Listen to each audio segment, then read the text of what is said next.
हिजाब की लड़ाई बमबाजी पर आ चुकी है तो अब हिजाब के लिए बम बरसेंगे। नमस्कार, मैं हूं रीमा प्रसाद और आज मैं डंके की चोट पर पूछ रही हूं, क्या बम बरसाएंगे, शिक्षा में शरिया लाएंगे? ये सवाल इसलिए है क्योंकि कर्नाटक में शुरू हुआ हिजाब विवाद धीरे धीरे पूरे देश में फैल चुका है। देश के कई हिस्सों में प्रदर्शनकारी इतने ज्यादा उग्र हो चुके हैं, हालात इतने खराब हो गए हैं कि हिजाब पहनकर आने से मना करने पर स्कूल में पत्थरबाजी की गई, तोड़फोड़ किया गया, दावा किया गया, बम भी यहां फेंके गए। पूरा मामला पश्चिम बंगाल के मुर्शिदाबाद जिले का है, जहां हाई स्कूल की एक छात्रा को हिजाब और बुर्का पहनकर आने से टीचर ने मना कर दिया। इसके बाद हिजाब समर्थकों ने स्थानीय स्कूल में जमकर तोड़फोड़ कर दी। इसके पहले कर्नाटक में कई जगहों पर हिजाब समर्थकों ने वो हंगामा मचाया। सवाल यह है कि हिजाब के बहाने शिक्षा में शरिया लाने की कोशिश क्या हो रही है? हालांकि कट्टरपंथियों की इस कोशिश के बीच कर्नाटक हाईकोर्ट का मामला अभी आना बाकी है और सुनवाई फिर से शुरू हो चुकी है। सुनवाई में क्या कुछ बड़ी बातें निकलकर सामने आती है, इस पे हम सबकी निगाहें हैं।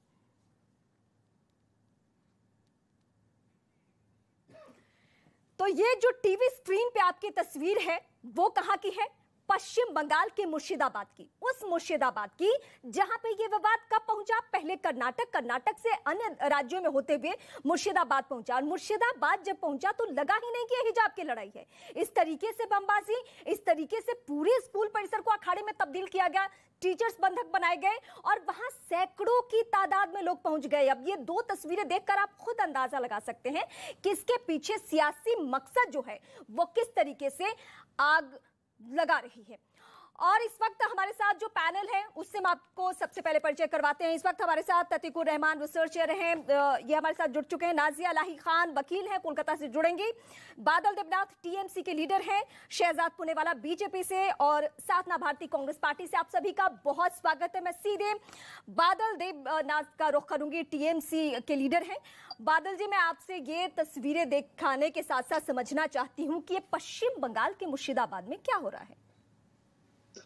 मैडम, मैं पहले आपको ये दुखदजनक घटना है मैं बताना चाहता हूँ, लेकिन मुर्शिदाबाद में क्यों किया मुझे पता नहीं। बंगाल में ऐसा कोई रूल्स नहीं है हिजाब पहनने का, हिजाब पहनने के लिए कोई रूल्स नहीं है। लेकिन उससे पहले मैं एक लाइन कहना चाहता हूँ न्यूज 18 के माध्यम से। जो हिजाब के विषय में जो विवाद हो रहा है, विवादी बयान आ रहा है पूरे देश में। काल भी उत्तराखंड के सीएम भी चुनाव के एक दिन पहले भी बता दिया, हिजाब का मुद्दा उठाए। हाँ, अभिनव देवानिधि का मुद्दा उठाया। कर्नाटक में उत्तराखंड की बात हम कर लेंगे। आप तो पश्चिम बंगाल के मुर्शिदाबाद की बात कीजिए। आप तो वो तस्वीर के बारे में बताइए कि वहां क्या हो रहा है, स्कूल परिसर क्यों अखाड़े में तब्दील? नहीं, क्यों, इसलिए तो मैं कह रहा हूँ पूरे देश में हिजाब के ऊपर विवाद हो रहा है भाई, इसलिए मैं कह रहा हूँ। मुर्शिदाबाद में क्यों हुआ, स्कूल के शिक्षक ने क्यों किया, क्या बोला, क्या ये तो बोलना नहीं चाह रही। बंगाल में ऐसा कुछ रूल्स नहीं है और देश के लिए कोई हिजाब के विषय के ऊपर कोई सुप्रीम कोर्ट का आदेश सेंट्रल गवर्नमेंट का कोई आदेश ऐसा कुछ नहीं है। तो मैं मालूम है कर्नाटक हाई कोर्ट में ये मामला चल रहा है, सुनवाई वहां पे हो रही है। सुप्रीम कोर्ट ने अभी दखल से इनकार किया है, कहा है सुप्रीम कोर्ट ने कि हाई कोर्ट के फैसले का इंतजार कीजिए। बिल्कुल मैडम, बिल्कुल। तो मैं आपसे बहुत छोटा सवाल पूछ रही हूँ, आपके मुर्शिदाबाद में इस तरीके से लॉ एंड ऑर्डर सिचुएशन खराब, स्कूल में बमबाजी हो रही है, अखाड़े में स्कूल तब्दील हो गया, सरकार क्या कर रही है? आपने अभी तक कार्रवाई के नाम पे क्या किया है? सीधा सवाल। मैं आपको जो कहना चाहता हूँ, पहले आपको सुनना चाहिए, उसके बाद फिर आप सवाल कीजिए। तो मैं एक ही सवाल पूछी हूँ। मैं क्यों पूछ रहे हैं आप? मैं 7-8 साल से मैं नसाना चैनल बोलता हूँ, मैं क्यों आप पूछ रहे हैं? मैं तो समझ गया। मैं इसलिए आपको कह रहा हूँ, सुप्रीम कोर्ट का, हाई कोर्ट का कोई निर्देश, सेंट्रल गवर्नमेंट कोई हिजाब किसाब के विषय में कोई निर्देश नहीं है। बंगाल में भी ऐसा कोई निर्देश नहीं है। इसलिए मैं कह रहा हूँ, एक स्कूल का टीचर क्यों हिजाब पहनने में जो स्कूल में जा रहा है उसको माना क्यों किया? मैं उनको कहना चाहता हूँ आपके चैनल के माध्यम से, कोई हिजाब पहन के कोई आतंकवादी स्कूल में जा रहा है, हिजाब पहन के दूसरे कोई महिला क्यों क्लास करने जा रहा है, हिजाब पहन के कोई परीक्षा देने दूसरा कोई जा रहा है, नहीं, कुछ नहीं। लेकिन हिजाब पहनने के लिए प्रॉब्लम क्या है, समस्या क्या है? पहले स्कूल के जो टीचर है समस्या हिजाब पहनने में नहीं है, स्कूल के जो रूल्स हैं उसमें है। स्कूल के जो रूल्स है उसमें है, और आप इसमें सियासत ढूंढ रहे हैं। पहले तो आप अपने पश्चिम बंगाल के बारे में बोलना छोड़ के बाकी तमाम प्रदेशों में बोल लेंगे। मैं बीजेपी के लीडर के पास जाती हूँ सीधे, शहजाद पुनेवाला इस वक्त मैं चला जाऊंगा मैडम। शहजाद जी क्यों, मैं आपसे बात कर रही हूँ ना, आप कैसे चले जाएंगे? पहले जवाब लीजिए, उसके बाद आप आपसे बात करूँ और मेहमान से बात नहीं करूँ? आप बता दीजिए। बिल्कुल कीजिए, बिल्कुल कीजिए। तो फिर क्या मेरा जवाब स्कूल में क्या हुआ? आपने कह दिया ना, हिजाब पे आपका स्टैंड समझ में आ गया मुझे क्लियर हो गया ना कि आप हिजाब पे क्या कहते हैं। आपने कहा कोई रूल नहीं। स्कूल के कोई टीचर्स, जिला के कोई प्रशासक को, सेंट्रल स्टेट गवर्नमेंट को कोई सूचित नहीं किया। वो क्यों मना करेगा? हंगामा क्यों होगा? स्कूल के टीचर बात कंप्लीट हो गई आपकी? हो गई कंप्लीट ना? आप सवाल कर रहे राज्यों में क्या हो रहा है। हाँ। ये ऐसा सवाल आपने किया। हाँ। इसलिए मैं बोल रहा हूँ, स्कूल का टीचर कुछ करेगा तो उसका जवाब राज्य के कोई गवर्नमेंट प्रशासन सीएम को सबको देना पड़ेगा। टीएमसी और पश्चिम बंगाल के साथ नाजिया जी इस वक्त मेरे साथ जुड़ चुके हैं। नाजिया इलाही खान, आप भी कोलकाता से इस वक्त जुड़ रही हैं, और सरकार का जो कहना है, टीएमसी का जो कहना है कि इसको लेकर कोई रूल नहीं है। पश्चिम बंगाल के मुर्शिदाबाद की तस्वीरें आपने भी देखी। कोई राज्य में नहीं है, ना हाई कोर्ट का, ना सुप्रीम कोर्ट का रूल्स है। हाई स्कूल में ये इंसिडेंट हुआ है। हाँ। आप मुझे बताएं कि यहाँ पर पूरे मटिया ब्रोच में, पार्क सर्कस में, पेट बगान में भर भर के मिचल निकाली जा रही है हिजाब के फेवर में, भर भर के मिचल निकाली जा रही है माहौल को गर्म करने के लिए। और एक तरफ जहाँ हाफ पैंट में टिकटॉक बनाकर डालती है ये लोग, सिर्फ माहौल गर्म कर रहे हैं, ना कुरान मानते हैं ना कॉन्स्टिट्यूशन मानते हैं, सिर्फ और सिर्फ माहौल गर्म करना चाहते हैं। और पूरा एलिगेशन डालने के बाद बीजेपी पर, सेंट्रल गवर्नमेंट पर। अरे भाई, केंद्र विद्यालय ने कह दिया, परमिशन दे दिया कि भाई हिजाब प्रैक्टिस कर सकते हैं, प्रॉब्लम नहीं है। फिर आपके पश्चिम बंगाल में ये प्रॉब्लम हुआ कैसे? आपने तो हिजाब के फेवर में बदबद के मिचल निकाली, बुर्का पहन करके लाखों लाख औरतों ने मिचल निकाली हिजाब के फेवर में।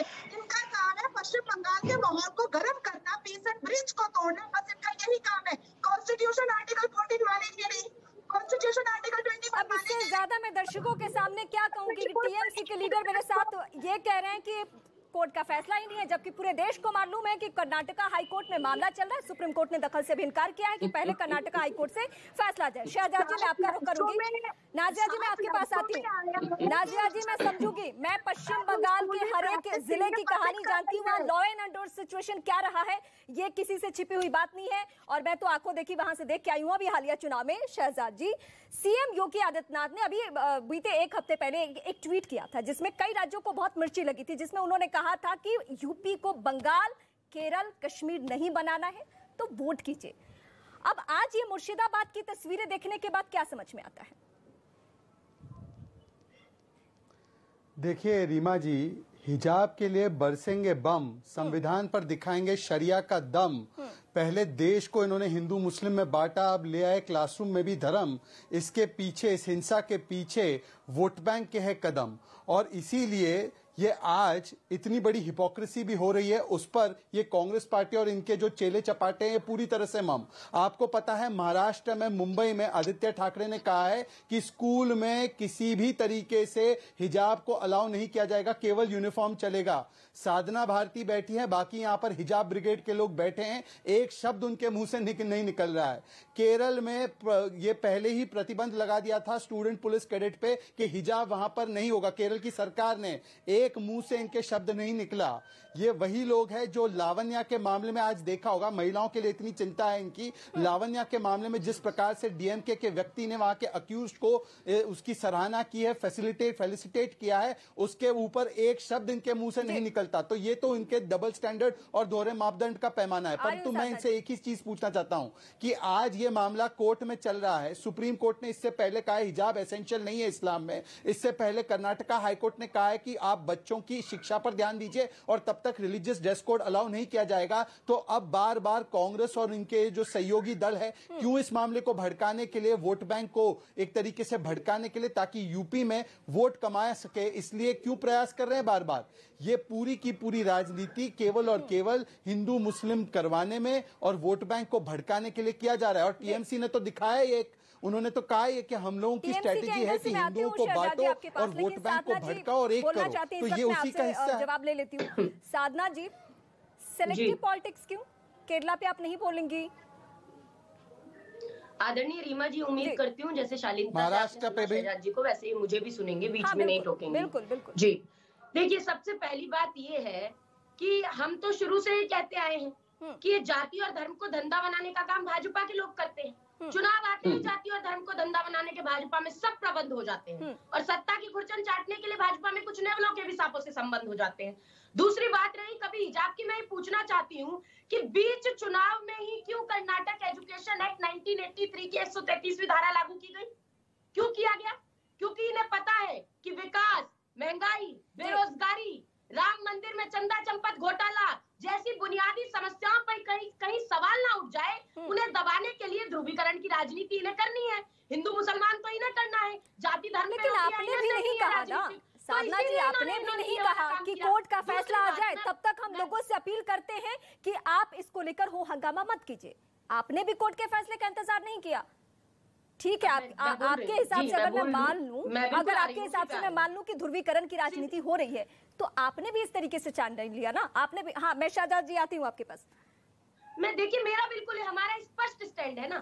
जैसे जिस तरह से हिजाब पहन के लड़कियां जाती है, टीचर्स को तो कोई यूनिफॉर्म नहीं पहननी होती ना, फिर भी टीचर्स की यूनिफॉर्म उतरवाई जाती है, हिजाब उतरवाया जाता है। और दूसरी चीज ये, मैं जब स्कूल में पढ़ती थी, केंद्रीय विद्यालय की पढ़ी हुई हूँ, मैं कलावा भी पहनकर जाती थी, टीका भी लगाकर जाती थी, मंत्र बोलती थी सरस्वती वंदना में, या कुंदेंदु तुषार हार धवला या शुभ्रवस्ता देता। इस बात को मानती है ना कि हर स्कूल का अपना रूल होता है, आप इसको मानती है? अलग अलग आप जिस स्कूल में पढ़ी है उससे अलग किसी और स्कूल का रूल हो सकता है। साधना जी सुनेंगे आप, किसी और स्कूल का कोई और रूल हो सकता है ना। हर स्कूल के में रूल मैं तो कह रही हूं, यूनिफॉर्म पे आपत्ति बात नहीं है। जरा सी है, बात बस इतनी सी है कि जो स्कूल जो कहेगा वही करना है। इतनी सी बात में इतनी मेरे से सवाल पूछ रही है, मैंने सुन लिया, मुझे प्लीज जवाब देने दीजिए प्लीज। मैं ये कह रही हूँ यूनिफॉर्म पर आपत्ति नहीं है, यूनिफॉर्म की आड़ में एजेंडे पर आपत्ति है। हम ये कह रहे हैं, हमारा ये मानना है, हम तो कहते हैं महिलाओं का बहुत हंसी आ रही है साधना जी आपकी बातें सुनकर। शहजाद जी, पदों पर बैठे हुए लोग, ये कांग्रेस पार्टी जो कह रही है बातें, आप क्या कहेंगे? जब हेमंत बिस्वा शर्मा जी क्या बोलते नजर आते हैं, अगर ये वैचारिक पत्थरबाजी बंद करे तो मैं बात रखूं। जिस प्रकार से वो बोलती है ऐसा लगता है कि पत्थरबाजी हो रही है। अब सुन लीजिए साधना जी, थोड़ा सुन भी लीजिए, सुनना अच्छा होता है। सुन भी लीजिए, थोड़ा सा धैर्य रख के सुन भी लीजिए, ब्लड प्रेशर हाई मत कीजिए, दर्शक भी देख रहे हैं आपका बर्ताव। सुन लीजिए रीमा जी, मैं किस प्रकार से बोलूं, अगर ये इस प्रकार से शोर शराबा करेंगी तो सुन लीजिए। ये देखिए, हम लोगों को कम से कम डिबेट के मंच को दंगा का मंच नहीं बनाना चाहिए। मैं रिक्वेस्ट करता हूँ, मैंने उनकी पूरी बात सुनी है, अब शालीनता से मेरी भी बात सुने। चीखने की जरूरत किसी को नहीं है, तर्क अगर मजबूत हो तो चीखने की जरूरत नहीं है। सुन लीजिए, अब उनसे बोलिए रीमा जी, कान के पर्दे खोलकर, ये पर्दे करने के चक्कर में कान के पर्दे बंद कर देते, कान के पर्दे खोलकर सुने। रीमा जी, मैं बात रखूं अपनी के बीच में टोकेंगी क्या? ये बीच में टोकेंगी? कान के पर्दे खोलना है, कान पर पर्दा नहीं लगाना है, कान से हिजाब हटाओ और सुनिए साधना जी, सुनिए, साधना कीजिए, सुनिए थोड़ा सा। रीमा जी कैसे बात करे कोई, अगर इस प्रकार से लगातार नॉन स्टॉप हम चाहते हैं कि मुर्शिदाबाद के टॉपिक पे भी हम आए और या तो इनका फेडर डाउन कराया जाए। हाँ, आप ही तो फेडर डाउन कराइए। अरे बहुत हो गया साधना जी, प्लीज शहजाद जी अपनी बात पूरी कीजिए।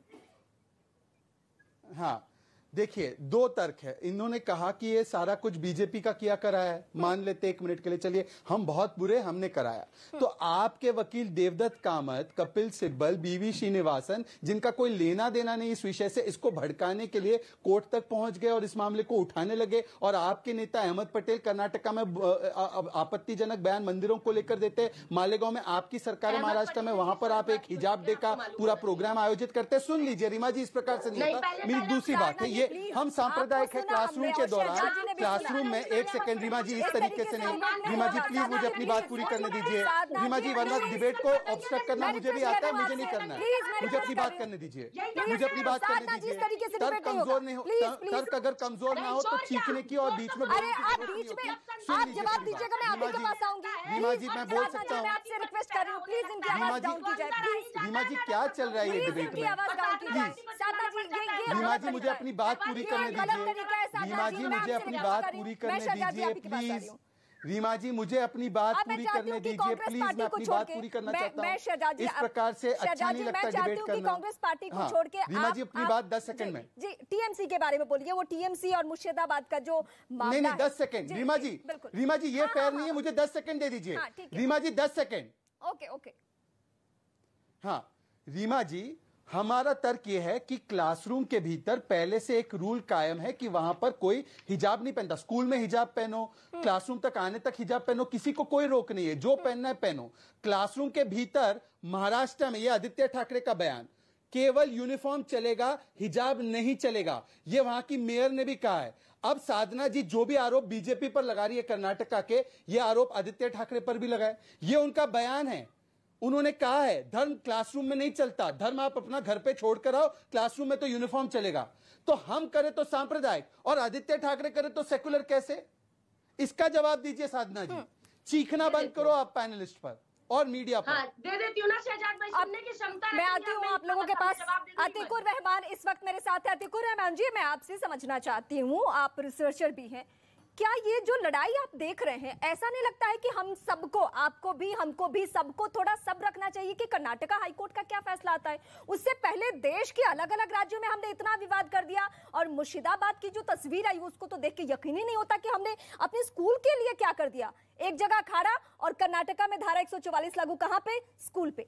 हम क्या बच्चों का भविष्य बनाने जा रहे हैं? रीमा जी, कहीं पर भी वायलेंस एक्सेप्टेबल नहीं होना चाहिए, और स्कूल में तो कम से कम जो विद्या का मंदिर है उसमें किसी भी तरह का अगर ये हरकत की है, चाहे वो मुसलमानों ने की है, किसी ने भी की है, जो तस्वीरें आपने दिखाई मैंने नहीं देखी, अगर इस तरह से पत्थरबाजी हुई है, गलत हुआ है। दूसरा इंपॉर्टेंट पॉइंट यहाँ पर यह है कि अगर अचानक वहां पर हिजाब के ऊपर तस्वीर दिखा दी जाए, आप देखिए टीवी स्क्रीन एक बार देखिए अतीकुर रहमान जी, ये पश्चिम बंगाल के मेरे पास टीवी स्क्रीन नहीं है, तो आप साउंड सुन सकते हैं। मैं कुछ देर चुप रहती हूँ, आप साउंड सुन।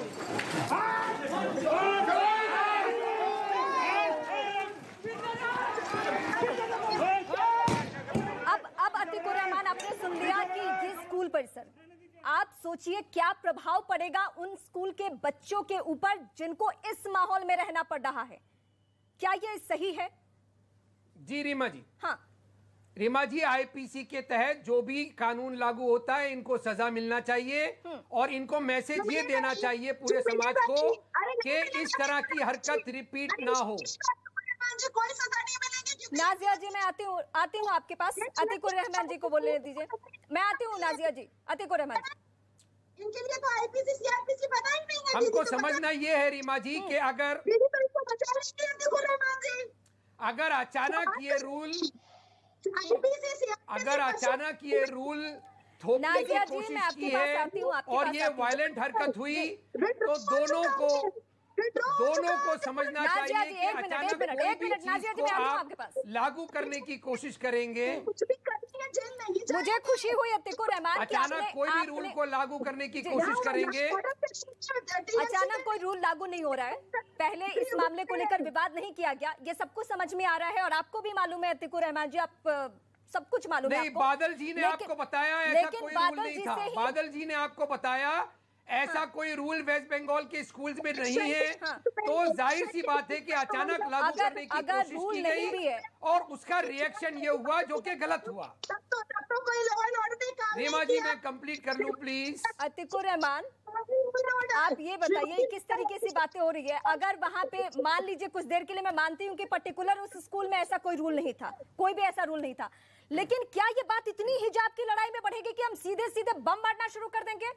पुलिस को कंट्रोल करने के लिए सबको आंसू गैस के गोले छोड़ने पड़ेंगे? ये कैसा सिचुएशन हमने बना लिया स्कूलों में? रीमा जी, आपको और मुझे मिलकर लोगों को ये मना करना चाहिए, ऐसी हरकत ना करें, और उनको समझाना चाहिए कि जब कौरवों ने किसी द्रौपदी का चीरहरण करने की कोशिश की है तो हमेशा श्री कृष्ण उसको बचाने के लिए आए हैं और अभी भी आएंगे। आपने या आप जैसे किसी भी मुस्लिम चेहरे ने आके ये अपील की, चाहती है द्रौपदी का, किसी भी चेहरे ने आके ये अपील की कि थोड़ा सब्र रखो, कोर्ट का फैसला आने दो, किसी ने भी कर रहे हैं, पिछले 15 दिनों से हम यही कर रहे हैं। पश्चिम बंगाल से नाजिया इस वक्त मेरे साथ कहा था तो भी हमने यही मैसेज दिया था। आप पेशे से वकील भी हैं, नाजिया पेशे से वकील भी हैं, अगर रूल नहीं भी लागू हो कहीं पे तो क्या इस तरीके से स्कूल परिसर बन जाएगा अखाड़ा? नाजिया जी देखिए, मैं आपको एक चीज बता दूं कि पश्चिम बंगाल में Shrimati Mamata Banerjee law and order, constitution, IPC, CrPC नहीं मानती है। और रही बात के जो ये अतीकुर रहमान जी कह रहे हैं कि इन पर कार्रवाई होनी चाहिए, बादल जी मैं आपके पास आऊंगी, सुनिएगा नाजिया जी को। ऊपर कोई कार्रवाई कभी नहीं होगी, कभी भी नहीं होगी। ये चाहे कितना ही कुछ बड़ा पाप कर ले, इनके ऊपर कोई कार्रवाई कभी नहीं होती है। इनका एक तरफ श्रीमती ममता बनर्जी माइनॉरिटी का फेस बनाती है, नुसरत जहाँ को जो हाफ पैंट में टिकटॉक छोड़ती हैं, और दूसरी तरफ ये कहती हैं कि हिजाब के फेवर में ये लाखों करोड़ों लोगों को पश्चिम बंगाल में रोड पर उतार रही हैं और रोज माहौल गर्म करवा रही हैं। कैंडल लाइट का मिছিল निकल रहा है, बुर्का हिजाब का पुतला बना करके मिছিল निकल रहा है। पूरे माहौल को पश्चिम बंगाल के इन्होंने गर्म किया जानबूझ करके, ताकि हिंदू मुसलमान में आपस में एक गलत विवाद पैदा हो जाए। ये और मैं दर्शकों को बता दूं, नाजिया खान, मैं आती हूँ आपके पास। बादल जी, इस बीच में पहले दर्शकों को बता दूं कि मालदा, मुर्शिदाबाद पश्चिम बंगाल का वो इलाका है जहां मुस्लिम आबादी बहुत ज्यादा है, मुस्लिम बहुल इलाका है, और वहां से अगर ये तस्वीरें इस तरीके से आएगी तो किस तरीके से परसेप्शन डेवलप होगा और कैसे ये जो खाई बन रही है वो और कैसे गहरी होगी, ये सबको मालूम है। तो लॉ एंड ऑर्डर को लेकर अतीकुर रहमान भी कह रहे हैं कि इस तरीके से माहौल नहीं होना चाहिए, अगर किसी ने ये किया है तो एक्शन लेना चाहिए। बादल जी, क्या अभी भी आप एक्शन लेंगे? आप उन चेहरों की पहचान करेंगे? क्लियर सीसीटीवी फुटेज है सबके पास? नहीं करेंगे। नहीं, एक्शन तो शुरू हो गया मैडम। हाँ। क्योंकि वहाँ पर पुलिस ने उनका पत्थरबाजी को रोकने का कोशिश किया, पुलिस कर रहा है, बहुत सारे वो भी है, सब कुछ है। मैं बोलूंगी, मैं आऊंगी आपके पास, फिर बोलिएगा। बादल जी को बोल लेने दीजिए, ऐसे बीच में इंटरप्ट नहीं। हाँ बादल जी बोलिए। मैडम, जब भी वहाँ पर पत्थरबाजी हुआ, पुलिस ने तुरंत कार्रवाई की, वहाँ पर पत्थरबाजी रोकने का कोशिश किया। आप भी दिखा रहे वीडियो में आप दिखा रहे। लेकिन जो मैं कहना चाहता हूँ जो कोर्ट का जो केस चल रहा है, कोर्ट में जो केस चल रहा है उसका इंतजार करना चाहिए। और मैं कहना चाहता हूँ, बंगाल में ऐसा कुछ रूल है। यूनिफॉर्म पहनने का रूल्स है, यूनिफॉर्म पहन के आपको स्कूल में जाना होगा। इसलिए मैं कहना चाहता हूँ सबको, जो स्कूल के अधिकारी जो है, जो टीचर है, वो पहले हिजाब पहनने कोई गया तो उसको मना क्यों किया? पहले उनको जो उनके ऊपर जो अधिकारी जो है, स्कूल इंस्पेक्टर जो है, डिस्ट्रिक्ट में जो है, डीएम को बताना चाहिए, सर आपका प्रदेश है, को बताना चाहिए, आपकी सरकार है, एक फोन कॉल करना है, पता कर लेना है कि क्यों मना किया। अगर ऐसा रूल नहीं था, अगर स्कूल में कोई टीचर, कोई प्रोफेसर बच्चों को कुछ मना कर दे तो हम बम फोड़ेंगे। नहीं, स्कूल में टीचर कोई मना कर दे किसी बात के लिए तो आप बम फोड़ेंगे वहाँ पे? बिल्कुल नहीं होना चाहिए। तो फिर क्यों नहीं होना चाहिए? क्यों? वहाँ का लोकल जो पब्लिक है, पहले आप क्या किया, जो मालदा, मुर्शिदाबाद, आप समझ रहे हैं कि मुर्शिदाबाद की जो तस्वीरें हैं वो लॉ एंड ऑर्डर के हिसाब से वो किस तरीके की तस्वीर है? और सबसे हैरानी की बोमबाजी कौन किया? वही तो मैं आपसे जानना चाहती हूँ। कोई पॉलिटिकल पार्टी ने किया? किसने किया? कोई पॉलिटिकल पार्टी ने किया? लोकल स्तर पर हो सकता है। 2 दिन पुरानी घटना है, लेकिन शनिवार के दिन ये घटना हुई है, इतना वक्त गुजर गया। अभी आप मुझसे पूछ रहे हैं कौन है वो? टीएमसी ने, सबको मालूम है टीएमसी नहीं है, टीएमसी नहीं है, लेकिन है कौन? ये कौन पता करेगा? आपकी प्रशासनिक टीम पता करेगी, सरकार आपकी है, सवाल आपसे पूछे जाएंगे। तो कौन है? बिल्कुल स्टेट गवर्नमेंट करेगा। कौन गुनहगार है? टीचर को ये बात कहने का वो आदेश, निर्देश, ऑर्डर कौन दिया? कैसी बातें कर रहे हैं? किस तरीके की बात कर रहे हैं? नहीं, किस तरीके की बात कर रहे हैं? मतलब टीचर ने अगर मना कर दिया हिजाब को लेकर तो आप बम फोड़ देंगे? क्यों मना करेगा? आप क्या बात कर रहे हैं? मैं पाकिस्तान की बात नहीं कर रही हूँ, मैं तालिबान की बात। ये भारत है और भारत में अधिकार है। आप ही लोग लोकतंत्र की दुहाई देते हैं, जो भी कुछ हुआ लोकतंत्र की दुहाई देते हैं। लेकिन इसको क्या शहजाद जी इस वक्त आप बोलना चाहते हैं, ये क्या टीचर किसी बात के लिए मना कर देंगे तो स्कूल में बम फोड़े जाएंगे? हिंदू मुस्लिम सब एक साथ बंगाल में रहता है। देखिए ऐसा है, एक एक करके बात रखते हैं। कम से कम मैं आती हूँ बादल जी, कम से कम बादल जी कम से कम डिबेट में तो कम से कम हमें बोलने दीजिए, यहाँ पे लिंचिंग मत कीजिए हमारी। देखिए रीमा जी, टीएमसी का आज बंगाल में पता है मतलब क्या बोलते हैं लोग? टीएमसी का मतलब लोग बोलते हैं तालिबानी माइंडसेट एंड कल्चर। जब से तालिबानी माइंडसेट एंड कल्चर को खुली छूट दी गई है, आपने देखा कि किस प्रकार से चुनावों के बाद हिंसा करवाई गई, चिन्हित करके लोगों को मारा गया, लोगों का पलायन करवाया गया, महिलाओं के साथ बलात्कार करवाया गया, हाईकोर्ट को हस्तक्षेप करना पड़ा, और किस प्रकार से सख्त और कोर्ट के ऑर्डर आए, और किस प्रकार से मामले को सीबीआई के पास भेजा गया, क्योंकि वहां की कानून व्यवस्था उस पर भरोसा नहीं रहा हाईकोर्ट को। दूसरी बात, आप देखिए किस प्रकार से एक पैटर्न बन चुका है। पहले नागरिकता कानून के नाम पर दंगाइयों को खुली छूट दे दी गई, अब हिजाब के नाम पर दंगाइयों को खुली छूट दी गई, और बादल साहब यहाँ पर आकर बोलते हैं कि अगर एक टीचर ने या किसी स्कूल के प्रशासन ने किसी को रोका तो हम दंगा करने की छूट दे देंगे, हम बम चलाने की छूट दे देंगे। इस प्रकार से ये तालिबानी माइंडसेट एंड कल्चर को जायज बता रहे हैं बादल साहब। यही दिक्कत है यहाँ पर, और प्रशासन शासन तो इन्हीं का है, तो इन्हीं को जवाब देना चाहिए कि वो रूल था या नहीं था, लागू करवाया किसी ने, करवाया नहीं करवाया, परंतु क्या उसका अंजाम क्या बमबारी और दंगा होगा? तीसरी बात, कांग्रेस पार्टी की प्रवक्ता ने अभी तक जवाब नहीं दिया कि महाराष्ट्र के स्कूल में यूनिफॉर्म लागू है और वहां पर हिजाब नहीं अलाउड है, तो महाराष्ट्र की सरकार को सांप्रदायिक बोलेंगी या वो केवल कर्नाटक की सरकार को सांप्रदायिक कहेंगी? साधना जी। शहजाद पूनावाला जी, आपने कहा मैं चिल्लाती बहुत हूँ।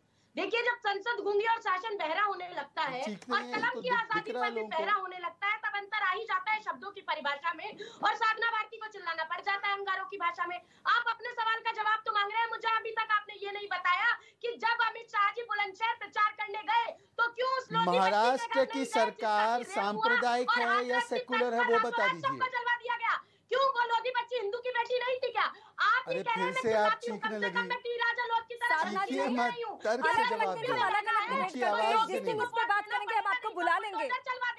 आप अभी आदित्य ठाकरे को लेकर जो सवाल उठाया शहजाद जी ने, तो मैंने भी कई बार सवाल उठाया, मेरे सवाल देखिए बादल जी भी बोल रहे हैं, भगवान राम बादल जी भी बोल रहे हैं आपको स्लो बोलने के लिए प्लीज।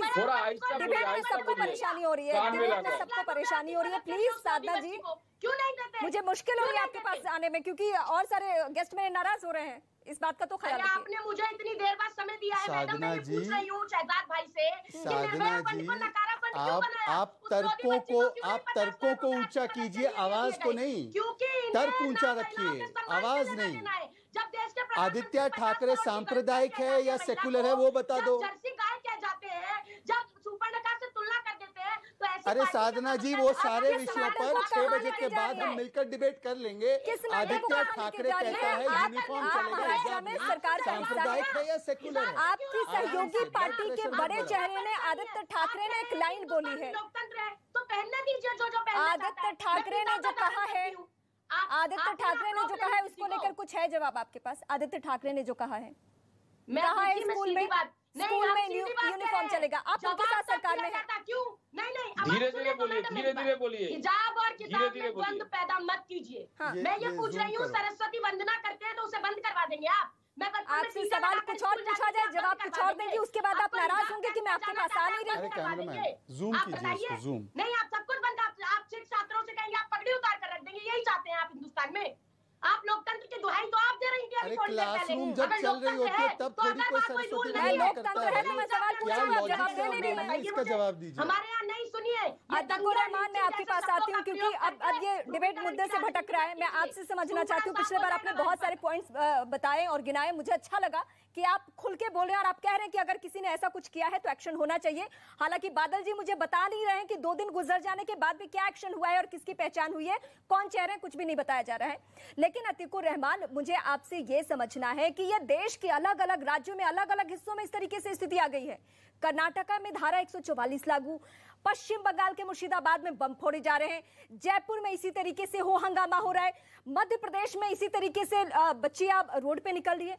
जरा तो ख्याल करें, हम बच्चियों को आड़ लेकर, हिजाब को आड़ लेकर हम सियासत कर रहे हैं क्या? ये दिन आ गए हैं इस देश में? जी रीमा जी, सबसे पहली बात तो यहाँ पर यह है कि अदालत के अंदर जो कार्रवाई चल रही है, हम सब उसका वायलेशन कर रहे हैं। अदालत के अंदर बहुत अच्छी कार्रवाई चल रही है और अच्छा होगा हम उन्हीं पॉइंट्स के ऊपर थोड़ा सा अगर डिस्कस करके, क्योंकि आपके माध्यम से ये तमाम लोग देख रहे हैं और तमाम लोग इससे सीख हासिल कर रहे हैं, अपनी समझ को हो सकता है वो थोड़ा सा सुधारें, थोड़ा सा उसके अंदर कॉम्प्लेसेंसी लाएं, ये समझने की कोशिश करें कि आखिर हमारे देश का कानून क्या है, स्कूल यूनिफॉर्म कितना जरूरी है, कितना जरूरी नहीं है, उसमें क्या फ्लेक्सिबिलिटी लाई जा सकती है, नहीं लाई जा सकती है, माइनॉरिटी राइट्स कितने मायने रखती हैं। तो जिम्मेदार नागरिक होने के नाते मैं इतना ही कहना चाहूंगा कि जो कोर्ट प्रोसीडिंग्स हैं हम उसके तहत अपने आर्ग्यूमेंट्स यहाँ पर रखें। शहजाद ने बड़े अच्छे आर्ग्यूमेंट रखे, यहाँ पर वायलेंस की कोई जगह नहीं है शहजाद, लेकिन शहजाद आपको इस बात का जवाब जरूर देना पड़ेगा। शहजाद जी बोलिएगा। शहजाद को इस बात का जवाब जरूर देना पड़ेगा कि ये जो टाइमिंग आपने चुना है कर्नाटका गवर्नमेंट ने, इस टाइमिंग को जरूर पॉलिटिकल एंगल दिया जा सकता है। अब इसमें वायलेंस को रोकने के लिए क्या कदम उठाएंगे?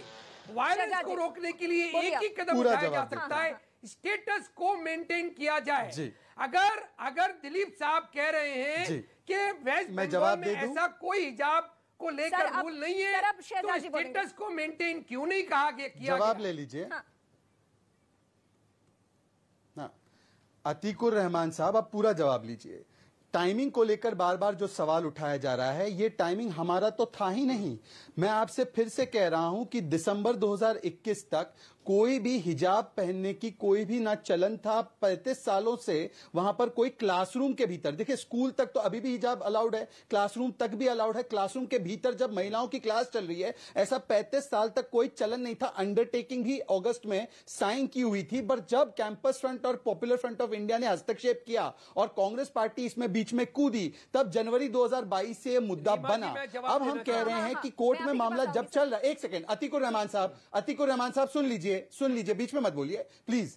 अब जब यह मामला कोर्ट में चल रहा है और कोर्ट ने कहा कि आप पढ़ाई लिखाई करो, इकरा को फॉलो करो, परंतु जब तक हमारी हियरिंग चल रही है तब तक रिलीजियस ड्रेस कोड अलाउड नहीं होगा, तो मालेगांव जो महाराष्ट्र में आता है वहां पर हिजाब डे की परमिशन कौन देता है? किसकी सरकार है वहां पर? यहां पर जो बंगाल में आपने हिंसा देखी, वहां पर किसकी सरकार है? अलग अलग हिस्सों में हिंसा भड़काने के लिए कैंपस फ्रंट और पॉपुलर फ्रंट आगे आ जाता है। उनके ऊपर कांग्रेस पार्टी आज तक क्यों नहीं कह रही है? कांग्रेस पार्टी के भड़काऊ बयान आते हैं, समाजवादी पार्टी की नेता कहती है मैं हाथ काट दूंगी। मैं इनसे एक ही शब्द बोलता हूं, अगर मैं आज भी, आप मुझे सांप्रदायिक कहते हो, अतीकुर रहमान आप महाराष्ट्र से हैं, आदित्य ठाकरे और मुंबई की मेयर कहती है कि हमारी क्लासरूम में हिजाब नहीं होगा, यूनिफॉर्म होगा। क्या कर्नाटक करे तो सांप्रदायिक और महाराष्ट्र की सरकार करे तो सेक्युलर? ये कैसे, आप मुझे समझाइए, क्योंकि साधना जी तो समझाने से रही, साधना जी को तो जानकारी भी नहीं है। आप बताइए मुझे। अतीकुर रहमान जी, मैं भी एक सवाल पूछूंगी, फिर आप दोनों का जवाब दीजिएगा। दरअसल मुझे भी यही जानना है कि अगर कोर्ट में उस दिन के बाद, उस विवाद के बाद, यानी कर्नाटका की उडुपी में जो हुआ, उसके बाद ये मामला कर्नाटक हाई कोर्ट में चला गया, उसके बाद सबको सब रखना चाहिए। अगर बीजेपी को लेकर टाइमिंग पर सवाल उठ रहा है, तो ये विवाद सबसे ज्यादा तो वहां से बढ़ी जहां से खुले मंच से ये कहा गया कि आप बुर्का पहन के वोट डालने जाइए, जहां से खुले मंच पे ये कहा गया कि आप हिजाबी पीएम होगा, और ये मुद्दा भड़कते गया और इसका असर अलग अलग राज्यों में देखा गया। तो ये दोनों तरफ से सियासत होने लगी। अतीकुर रहमान जी। रीमा जी, आप भली भांति जानती हैं कि पॉलिटिक्स अपना गेम खेल रही है। मैं आपका ध्यान दिलाना चाह रहा हूं और शहजाद का भी ध्यान दिलाना चाह रहा हूं। कल हाई कोर्ट के अंदर जब ये सवाल उठा, जज साहब ने जब ये सवाल पूछा पिटिशनर्स के वकील से कि भाई ये लड़कियां कब से बुर्का पहन रही हैं या नकाब पहन रही हैं, स्कार्फ पहन रही हैं, तो पिटिशनर से जवाब दिया जब से उनका एडमिशन हुआ है, जब से वो स्कार्फ पहन रही हैं। अब ये कोर्ट के अंदर जो कुछ भी साबित होगा, साबित नहीं होगा, ये एक अलग मुद्दा है। अब इसके अंदर अगर मैं आप ये एंगल दें, मैं कुछ एंगल दूं, तो ये अच्छा मैसेज आपके दर्शकों को नहीं जाएगा। कोर्ट की प्रोसीडिंग्स को आप देखें, उसको अच्छी तरह समझने की कोशिश करें। मैं सिर्फ इतना कहूंगा, कॉन्स्टिट्यूशन और माइनॉरिटी राइट्स का कहीं वायलेशन होना नहीं चाहिए। कोर्ट के अंदर मामला है, सब जुडाइस मैटर है, सब लोग धैर्य रखें और जिम्मेदारी से सवाल जवाब करें। कम से कम एक नेशनल चैनल को लेकर बहुत सारे एंगल आते रहे हैं और हम सब ने वेट किया है कि कोर्ट क्या फैसला सुनाता है। बहुत सारे सेंसिटिव मुद्दे रहे हैं, लेकिन बादल जी ये ऐसा मुद्दा है और आप वहां पे सरकार में है, पश्चिम बंगाल में एक बड़ा प्रदेश है, और आप किन किन राज्यों के करीब हैं और बांग्लादेश आपके करीब है, ये सब कुछ आपको मालूम है। लेकिन फिर भी वहां पे अगर इस तरीके से माहौल खराब हो रहा है तो आपने भी इंतजार नहीं किया कि कर्नाटका हाईकोर्ट का फैसला आ जाए? बिल्कुल मैडम 10 सेकंड मैम समय मांग रहा हूं, 10 सेकंड। बोलिए। स्कूल का रूल्स मैडम सबको मानना चाहिए, वो हिंदू हो, क्रिश्चियन हो, बुद्धिस्ट हो, सिख हो, सियाई हो, सबको मानना चाहिए स्कूल का रूल्स। दूसरा, कॉन्स्टिट्यूशन संविधान भी सबको मानना चाहिए। तीसरा, मैं अभी तक कोई नहीं बता रहा है, कोई नहीं कह रहा है जे स्कूल में हिजाब पहन के लिए जो समस्या क्या है। स्कूल में एक लड़की हिजाब पहन के गया, ठीक है, क्लासरूम में चले गए तो उसमें समस्या क्या हो रहा है? वो कोई आतंकवादी है? समस्या ये है क्योंकि देश में अभी इस मामले को लेकर तनाव है। सर, आपको कैसे नहीं समझ में आ रहा है? आप टीएमसी के लीडर हैं। चल रहा है, आप सुनना नहीं चाहते। मैं कह रहा हूँ स्कूल के जो टीचर है उनका क्या समस्या हो रहा है। मैं इसके ऊपर केस चल रहा है कर्नाटक में, वो सुप्रीम कोर्ट में, हाई कोर्ट में, सब जगह में केस चल रहा हूँ मैं। कितने आसान शब्दों में आपके सामने मैं कह रही हूँ कि हम बच्चों में रंग का भेद करेंगे, हम हरा समझाएंगे, हम भगवा समझाएंगे, हम हिजाब समझाएंगे। नहीं, अरे कम से कम देश में तनाव की स्थिति थी हिजाब को लेकर, तो आप तो दीदी प्रधानमंत्री बनने का ख्वाब देख रही हैं, दीदी प्रधानमंत्री बनने के लिए तमाम पार्टियों को एकजुट कर रही हैं, और उनसे इतना नहीं हुआ। पश्चिम बंगाल की सीएम से इतना नहीं हुआ कि वो लॉ एंड ऑर्डर को लेकर स्टैंड ले। हिजाब पहन के घुसने से पहले समस्या क्या हो रहा है, ये बात कोई नहीं कह रहा। समस्या ये है कि अभी ये मामला कोर्ट में चल रहा है और अलग अलग राज्यों में इसकी वजह से स्थिति खराब हो रही है। बिल्कुल कोर्ट में चल रहा है। हाँ। आज भी मुर्शिदाबाद में जो हुआ है स्कूल के टीचर को, उसका प्रॉब्लम क्या है मैं जानना चाहता हूँ आपके चैनल के माध्यम से। कोई हिजाब पहन के स्कूल में गया, वो कोई आतंकवादी है, कोई दूसरा लड़की है, जो परीक्षा देने दूसरा कोई जा रहा है, समस्या क्या हो रहा है? ये तो कोई नहीं कह रहा है। तो मैं फिर आपसे वही पूछ रही हूँ, आप हमसे पूछ रहे हैं, आपकी पुलिस, आपकी सरकार, आपका निजाम पूछ आप हमसे रहे हैं, कब से पूछा पड़ रहा है? आप भूल गए हैं सरकार में हैं आप। ये क्यों बोल रहा है? कोर्ट तो पूछेगा, और सबने वोट दिया है आपको। आप इस तरह, आप सर बादल सर, आप जिस तरीके से बोल रहे हैं ना, माहौल और खराब हो जाएगा। मुझे तो इस बात का डर है। आप जिस तरीके से बोल रहे हैं, मुझे खुशी ये हो रही है कि अतीकुर रहमान बहुत संजीदगी से बोल रहे हैं। अतीकुर रहमान जी ये इस बात के इंतजार, इस बात जो कोशिश वो इंतजार करने के लिए तैयार है कि कोर्ट का फैसला आ जाए, जो होगा सो मानेंगे। बादल जी आप मानने को तैयार नहीं है, आप मानने को तैयार नहीं है। आपने अभी तक नहीं बताया, आपने अभी तक नहीं बताया कि वो गुंडे कौन थे जिन्होंने वहां पे पत्थरबाजी की। कोई नहीं बताया कौन थे वो गुंडे? मैं आखिरी कमेंट आपसे लूंगी। देखिए, टीएमसी के बारे में बहुत सारे सवाल उठते रहे हैं, कम से कम आज संजीदगी से इस सवाल का जवाब देके जाइए। मेरे दर्शक सुन रहे हैं, और पश्चिम बंगाल से स्पेशली हमने आपको गेस्ट के तौर पे बुलाया है कि हमारे दर्शक जाने कि पश्चिम बंगाल की सरकार का स्टैंड क्या है, दीदी क्या चाहती है वहां पे। आखिरी कमेंट मैं आ रही हूँ साधन जी। अब आप कब आएंगी मेरे पास? डिबेट तो आप कह रही हैं, आखिरी कमेंट ले रही हैं। आती हूँ मैं साधना जी। शहजाद जी आप बोलना चाहते, बोलिए।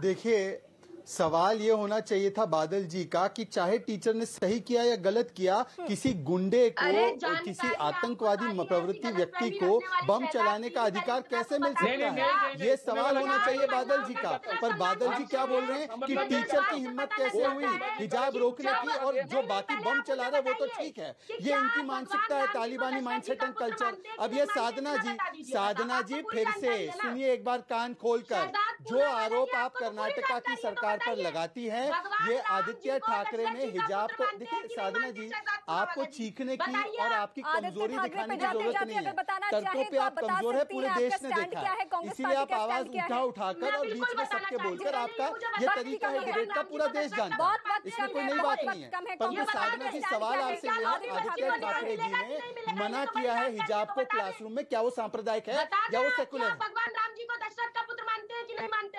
अगर मानते हैं तो क्यों? मैं जब आपके पास जाऊं, आप ऐसे मुद्दे को ट्रैक पे लेके जाएंगे जिसका कोई डिबेट से लेना देना नहीं। मुझसे राम जी का सवाल ना पूछे, आप रोम भक्ति छोड़ के राम भक्ति पर आ जाइए। पहले आप पहले रोम भक्ति छोड़िए और राम भक्ति कीजिए, तब मुझसे सवाल पूछना है। जिन्होंने राम जी के अस्तित्व को लेकर सवाल उठाए, वो बेशरम लोग मुझे राम जी के बारे में पूछेंगे? छोड़िए, क्या लेना देना इस बात का? आप हिंदू मुस्लिम में क्यों बांटना चाहते हैं चुनाव के लिए? लिए, पहले आप जाकर सोनिया गांधी जी से पूछिए कि राम जी के अस्तित्व को। चलिए, आप सभी का बहुत शुक्रिया। इस डिबेट के जरिए आज एक बार फिर से क्लियर हो चुका है कि अलग अलग राज्यों की सरकार अपनी अपनी सहूलियत से इस मुद्दे को भुनाने की कोशिश कर रही है। सच्चाई यही है और मजबूरी में हम सबको ये सब बताना पड़ रहा है कि पश्चिम बंगाल में टीएमसी का स्टैंड क्या है, आपने देख लिया। कांग्रेस पार्टी ने जाते जाते तक ये नहीं बताया कि आदित्य ठाकरे ने अगर इसके पक्ष में स्टेटमेंट दिया है तो उनका क्या स्टैंड है। तो सरासर राजनीति है ये हिजाब को लेकर और कुछ भी नहीं है। फिर भी हमें कर्नाटका हाईकोर्ट का फैसले का इंतजार है।